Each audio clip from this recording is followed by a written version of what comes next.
नमस्कार विद्यार्थियों। राजनीति विज्ञान के मूल आधार के अंतर्गत आज हम न्याय के बारे में अध्ययन करेंगे। न्याय क्या है, न्याय की अवधारणा क्या है, उसके संबंध में निश्चित रूप से एक कोई परिभाषा निर्धारित नहीं की जा सकती है, क्योंकि न्याय को व्यापक अर्थ में और संकुचित अर्थ दोनों रूपों में प्रयोग किया जाता है। न्याय को जहाँ कानूनी अर्थ में प्रयोग किया जाता है, नैतिक अर्थ में भी प्रयोग किया जा सकता है, और इसी कारण न्याय राजनीति शास्त्र का, कानूनी शास्त्र का, नीति शास्त्र का एक महत्वपूर्ण अध्ययन माना जाता है। लेकिन न्याय के संबंध में जिसके जैसे विचार है, जिस प्रकार की विचारधारा का वो अनुसरण करता है, उसके अनुसार न्याय की अवधारणा को अपनाता है। लेकिन यदि न्याय के अगर इसको देखा जाए, इसके शाब्दिक रूप को देखा जाए, तो न्याय को जैसे जस्टिस कहते हैं और इसकी उत्पत्ति जस्टिसिया से हुई है। जस्टिसिया का जो मतलब है वो है संबंध या जोड़ना। तो एक मानव का दूसरे मानव से मानवीय संबंधों के आधार पर जो समायोजन है या जो जोड़ है, उसे न्याय कहा जा सकता है। एक मानव दूसरे मानव के साथ जो मानवीय संबंध आयोजित करता है, नैतिकता के आधार पर, मूल्यों के आधार पर, आदर्शों के आधार पर, तो इन सब का जो मिला जुला रूप है वो न्याय कहा जा सकता है। न्याय की यदि हम धारणा देखें तो प्राचीन काल से वर्तमान आधुनिक काल तक न्याय के बारे में अभी तक समुचित रूप से कोई परिभाषा निर्धारित नहीं की गई, क्योंकि ये एक स्वतंत्र अवधारणा का विषय नहीं है, बल्कि न्याय विभिन्न क्षेत्रों के अंतर्गत प्रयोग होता है। कानूनी क्षेत्र में भी, राजनीतिक क्षेत्र में भी और नैतिक क्षेत्र में भी। तो न्याय की एक स्वतंत्र अवधारणा नहीं है और इसी के कारण न्याय का प्रयोग आदर्शों, मूल्यों, औचित्य, समायोजन, इन सब के रूप में इनका प्रयोग होता है। यदि पाश्चात्य विचारकों का अध्ययन करें तो पाश्चात्य विचारकों ने भी न्याय के क्षेत्र में बहुत कुछ किया है। भारतीय राजनीतिक दार्शनिकों ने भी न्याय के क्षेत्र में अपनी महत्वपूर्ण अवधारणा का प्रतिपादन किया है। न्याय का यदि सबसे प्रमुख पाश्चात्य विचारक माना जाए तो प्लेटो को माना जा सकता है। प्लेटो का जो ग्रंथ है रिपब्लिक, उसका उपशीर्षक न्याय से संबंधित है। प्लेटो ने रिपब्लिक के अंतर्गत न्याय की जो अवधारणा बताई है, वो प्रत्येक व्यक्ति के अपने कर्तव्यों का निर्धारण करना, अपने कर्तव्यों का समुचित रूप से संपादन करना, ये न्याय है। उसने व्यक्ति के अंतर्गत 3 महत्वपूर्ण इच्छाएं बताई है: साहस, बुद्धि और तृष्णा। बुद्धि, साहस और तृष्णा, और उसी के आधार पर समाज को 3 वर्गों में विभाजित किया है: शासक वर्ग, सैनिक वर्ग और उत्पादक वर्ग। ये सभी अपना अपना कार्य, अपने अपने कर्तव्यों का संपादन करें, ये न्याय है। अरस्तु ने भी न्याय को 2 भागों में विभाजित किया है: राजनीतिक या वितरणात्मक न्याय और दूसरा सुधारात्मक न्याय। राजनीतिक न्याय का तात्पर्य राजनीतिक नियुक्तियों को समुचित योग्य व्यक्तियों को वितरण करना, और एक सुधारात्मक न्याय का मतलब एक मानव का दूसरे मानव के साथ जो व्यवहार है उसको निर्धारित करना। ऑगस्टाइन है, उसने ईश्वरीय राज्य के अंतर्गत न्याय का महत्वपूर्ण उपयोग बताया है, महत्वपूर्ण तत्व बताया है।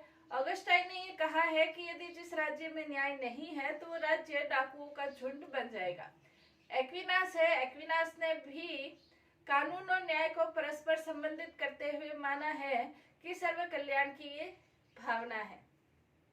पाश्चात्य विचारक जो ये मध्ययुगीन प्राचीन परंपरागत विचारक है, इन्होंने न्याय को नैतिक क्षेत्र से संबंधित माना है। आधुनिक जो पाश्चात्य विचारक है वो न्याय को कानूनी क्षेत्र से, कानून से संबंधित मानते हैं।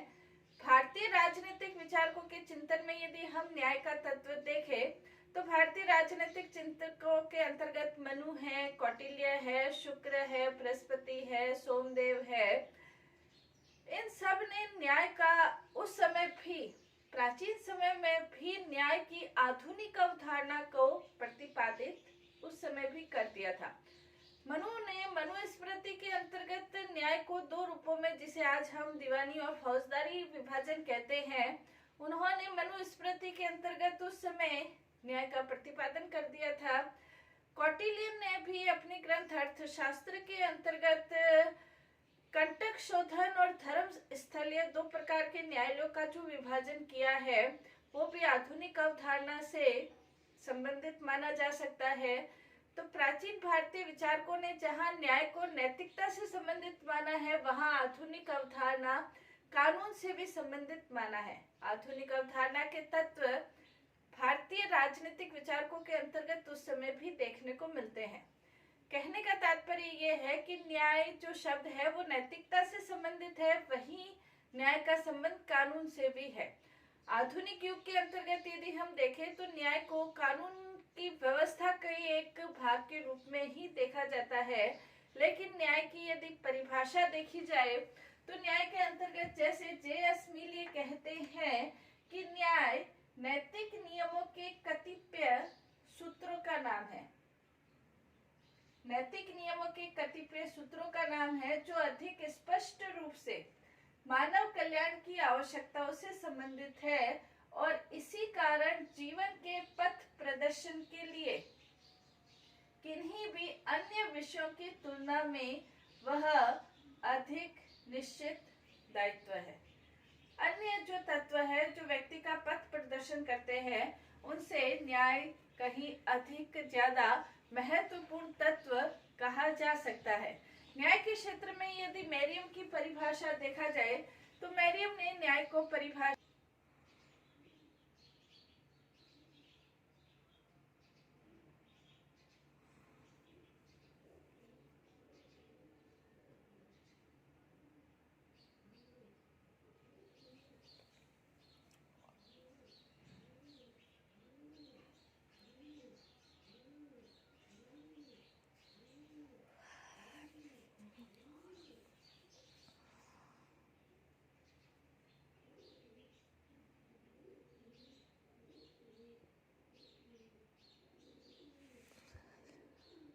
कही जा सकती है कि न्याय उन सभी नियमों प्रक्रियाओं का योग है जो एक मानव के लिए उचित मानती है और जिन्हें समाज सही मानता है।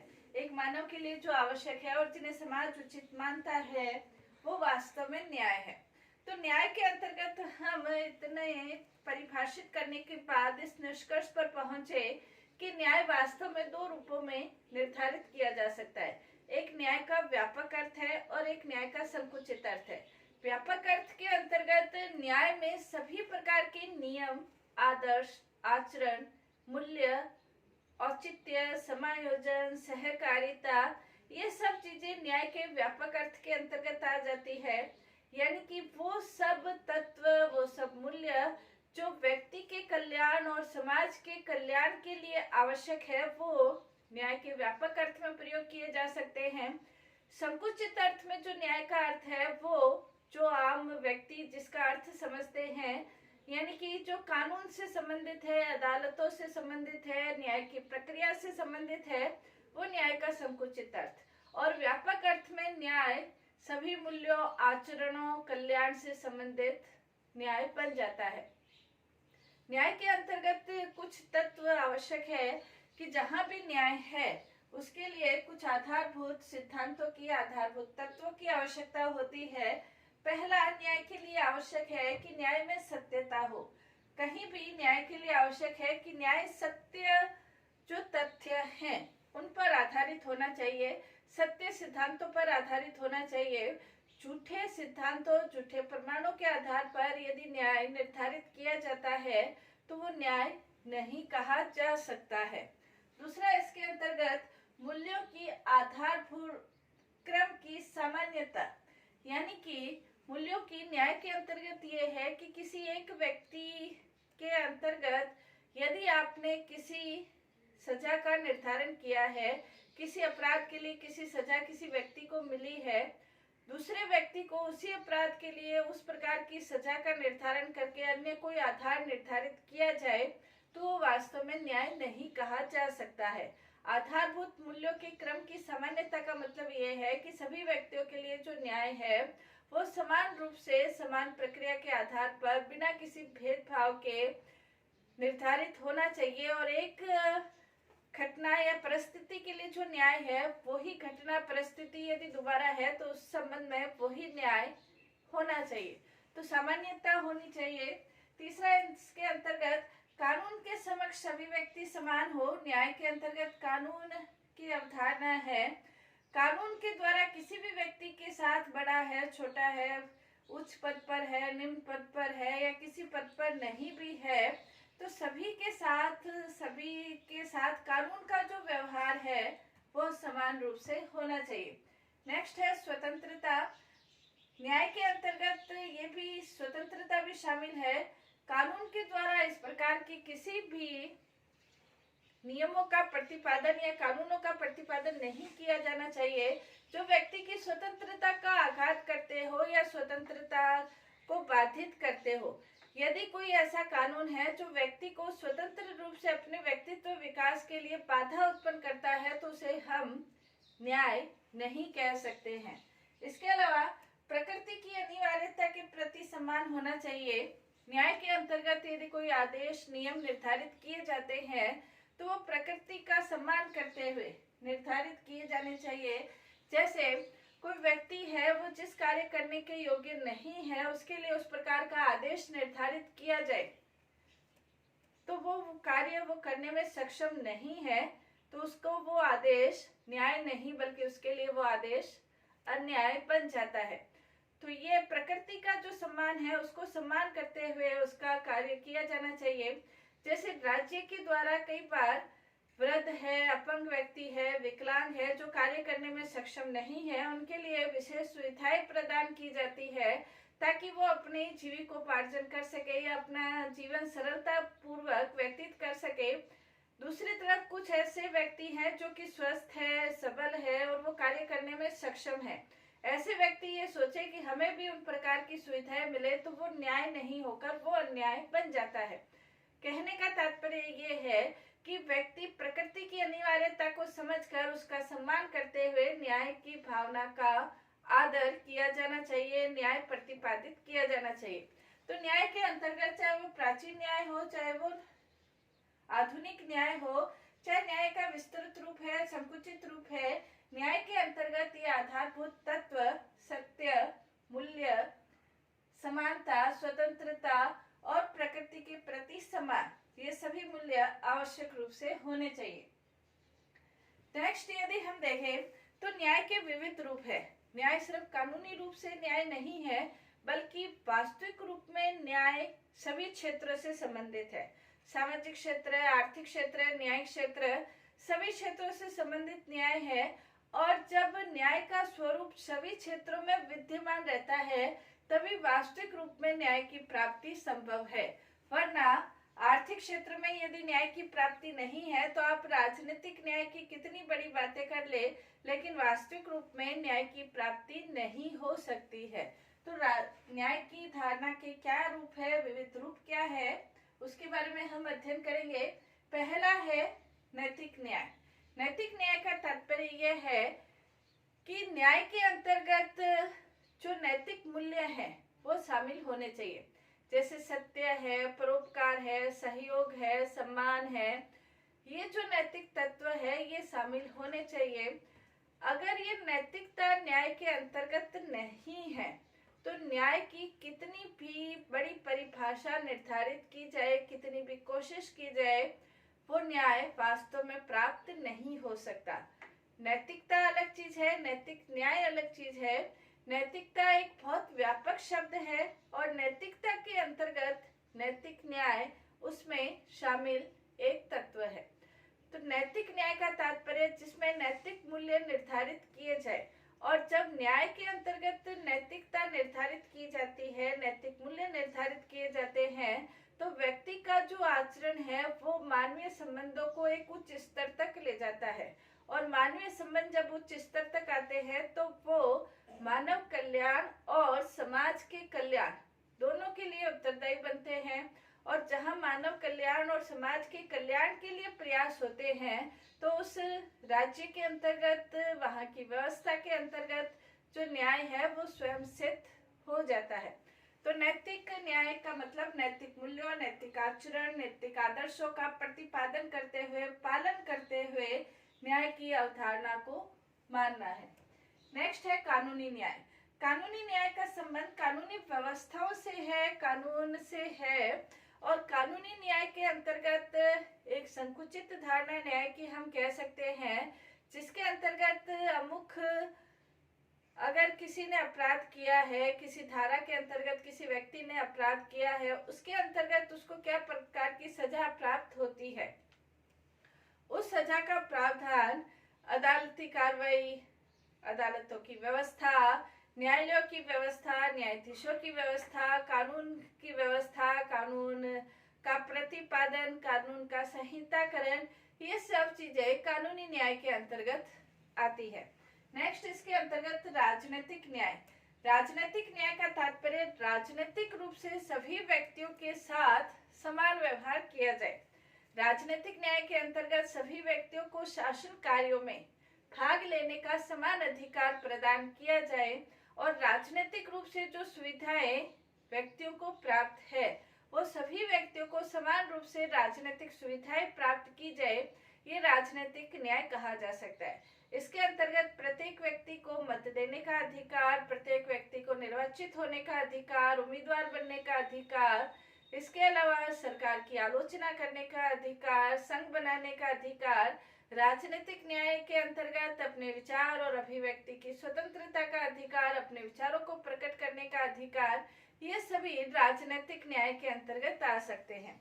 इसके अलावा सामाजिक न्याय, एक सामाजिक व्यवस्था का संचालन तभी हो सकता है जब समाज के अंतर्गत व्यक्ति और व्यक्ति के बीच वैषम्य की जो भावना है या असमानता की भावना है वो भावना नहीं होकर बल्कि व्यक्ति व्यक्ति का एक दूसरे के साथ सम्मान की भावना हो, असमानता नहीं हो, बल्कि समाज की व्यवस्था इस प्रकार की हो कि व्यक्ति को अपने व्यक्तित्व के विकास को व्यक्तित्व विकास के लिए आगे बढ़ने के लिए अवसरों की समानता होनी चाहिए। राज्य अपनी वैधानिक और प्रशासनिक नीति का संचालन इस प्रकार से करे कि व्यक्ति अपने व्यक्तित्व विकास कर सके, व्यक्ति का अवसर की समानता हो सके, समाज के अंतर्गत जाति, धर्म, भाषा के आधार पर किसी भी प्रकार की असमानता नहीं होनी चाहिए और प्रत्येक व्यक्ति की जो समाज में स्थिति है वो समान स्थिति होनी चाहिए। कोई भेदभाव नहीं होना चाहिए, उच्च नीच का भेदभाव नहीं होना चाहिए और इसी सामाजिक न्याय से प्रेरित होकर लोग मार्क्सवाद, साम्यवाद, समाजवाद, इन सभी प्रकार की विचारधाराओं से लोग आकर्षित हुए हैं और इसीलिए जवाहरलाल नेहरू ये कहते हैं कि मार्क्सवाद के प्रति जो आकर्षण बढ़ रहा है वो किसी वैज्ञानिक सिद्धांत के कारण नहीं बल्कि लोगों के सामाजिक न्याय के प्रति जो भावना है उससे आकर्षित होकर लोग मार्क्सवाद की ओर आकर्षित हो रहे हैं। तो सामाजिक न्याय का मतलब समाज के अंतर्गत सभी व्यक्तियों के साथ समान व्यवहार और सभी को आगे बढ़ने के लिए समान अवसर, अपने व्यक्तित्व विकास के समान अवसर, इस प्रकार की व्यवस्था होनी चाहिए। आर्थिक न्याय का मतलब ये है कि आर्थिक रूप से व्यक्ति व्यक्ति के साथ किसी भी प्रकार का भेदभाव नहीं हो। आर्थिक न्याय का मतलब ये कदापि नहीं है कि आय के क्षेत्र में सभी व्यक्तियों की स्थिति समान हो जाए। आय के क्षेत्र में सभी व्यक्तियों की स्थिति समान नहीं हो सकती है, लेकिन फिर भी राज्य के द्वारा इस प्रकार की योजनाएं क्रियान्वित की जाए जिससे जो उत्पादन के क्षेत्र हैं, जो संपत्ति के क्षेत्र है वो कुछ व्यक्ति या व्यक्तियों के हाथ में केंद्रित नहीं हो। यदि कुछ व्यक्तियों के हाथ में केंद्रित हो जाते हैं तो जो अन्य दूसरे क्षेत्र है उस पर भी उनका प्रभाव रहता है। राजनीतिक क्षेत्र, धार्मिक क्षेत्र, न्यायिक क्षेत्र, कानूनी क्षेत्र, इनके ऊपर भी संपत्तिशाली वर्गों का अधिकार रहता है जिससे समाज में अव्यवस्था, अन्याय, अत्याचार फैलता है जिसे न्यायपूर्ण समाज नहीं कहा जा सकता है। तो आर्थिक न्याय का तात्पर्य यह है कि कोई भी व्यक्ति अपनी संपत्ति के आधार पर, अपने अर्थ के आधार पर दूसरे व्यक्ति का शोषण करने के लिए उत्तरदायी न हो या दूसरे व्यक्ति का शोषण न कर सके, वो आर्थिक न्याय के अंतर्गत हम कह सकते हैं। आर्थिक न्याय की जो परिभाषा है उसके अंतर्गत आर्थिक न्याय का जो तात्पर्य है, जाति के आधार पर समाज में किसी भी प्रकार का भेदभाव नहीं हो। आर्थिक आय के आधार पर किसी की आय ज्यादा, किसी की कम हो सकती है, आय में विभिन्नता हो सकती है, लेकिन एक व्यक्ति दूसरे व्यक्ति के शोषण नहीं कर सके अपनी संपत्ति के आधार पर, वो आर्थिक न्याय है। तो ये न्याय के विभिन्न अर्थ हमने देखे, न्याय की परिभाषा, न्याय की अवधारणा, इसके बारे में हमने अध्ययन किया। धन्यवाद।